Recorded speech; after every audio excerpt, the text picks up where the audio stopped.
मोर अब जितना खूबसूरत है, यह स्वर्ग में कहीं अधिक सुंदर था। सभी पक्षी मोर की सुंदरता के प्रति समर्पित थे। लेकिन इन सभी गुणों के बावजूद मोर में क्या गलती थी, जिससे अल्लाह ताला ने मोर को जन्नत से निकाल दिया। जब अल्लाह ताला ने हजरत आदम अलैहिस्सलाम और माँ हवा को पैदा किया, इसके बाद उन्हें स्वर्ग भेज दिया।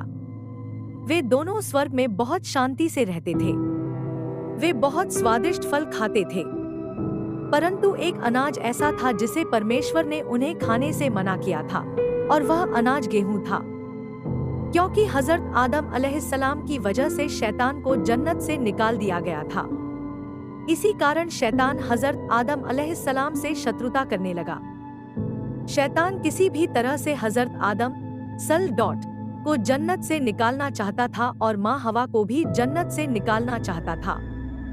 जब शैतान को पता चला कि हजरत आदम को सभी फल खाने की इजाजत है, लेकिन गेहूं खाने की इजाजत नहीं है, इसलिए शैतान अपने हृदय में प्रतिशोध की आग लेकर स्वर्ग के द्वार के पास बैठ गया और 300 वर्ष तक वहां बैठा रहा, यहाँ तक कि कोई स्वर्ग के द्वार से बाहर नहीं आया और शैतान उससे बात नहीं कर सका। एक दिन अचानक स्वर्ग से एक मोर निकला। शैतान उसे देखकर बहुत प्रसन्न हुआ। शैतान ने पूछा, हे सुंदर पक्षी, तुम कौन हो? मोर ने कहा, मैं मोर हूँ। अब आप अपना परिचय दे। शैतान ने उत्तर दिया कि मैं ब्रह्मांड का देवदूत हूँ। मैं अल्लाह की इबादत में एक पल के लिए भी लापरवाही नहीं करता। मैं स्वर्ग जाना चाहता हूँ। मुझे अपनी आंखों से वहां का आशीर्वाद देखने दो। शैतान मोर से कहने लगा कि तुम मुझे स्वर्ग के अंदर ले चलो। मैं आपको ऐसी 3 बातें बताऊंगा, वह तुम्हें अनंत जीवन देगा। आपको बुढ़ापा और बीमारी नहीं होगी। तुम सदैव स्वर्ग में रहोगे। शैतान की ये बातें सुनकर लालच में आकर मोर ने कहा कि मुझ में इतनी शक्ति नहीं है कि मैं तुम्हें स्वर्ग ले जा सकूं। लेकिन सांप मेरा मित्र है, वह आपकी मदद करने में सक्षम हो सकता है। इतना कहकर मोर सांप के पास आ गया। उसे सब कुछ बताओ। सांप भी शैतान की बात से बहुत खुश हुआ। तब उसने शैतान को अपने मुंह में छिपा लिया और स्वर्ग में प्रवेश किया, और इस प्रकार शैतान अपनी चाल में सफल हो गया। स्वर्ग के सभी संरक्षक जानते थे कि शैतान यह चाल चल रहा है और स्वर्ग में प्रवेश कर गया है। स्वर्गदूतों ने शैतान को स्वर्ग से निकालना शुरू कर दिया। तभी अल्लाह सर्वशक्तिमान ने आदेश दिया कि उसे अभी स्वर्ग में रहने की अनुमति दी जाए। अल्लाह ताला के हुक्म से वो फरिश्ते रुक गए।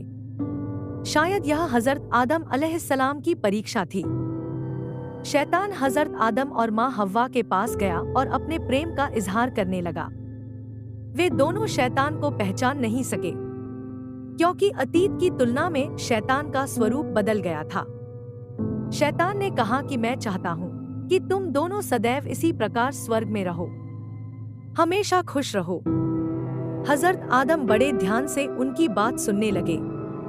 शैतान ने कहा कि यदि तुम मेरी बात मानोगे तो तुम्हें स्वर्ग की सारी सुख सुविधाएं मिलेंगी।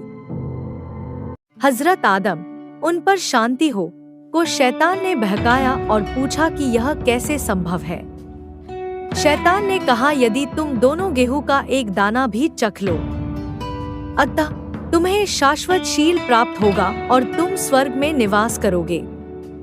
यह सुनकर हजरत आदम अलैहिस्सलाम के हृदय में एक प्रवृत्ति उत्पन्न हुई, परंतु उनके दिलों में अल्लाह की अवज्ञा का भय व्याप्त हो गया।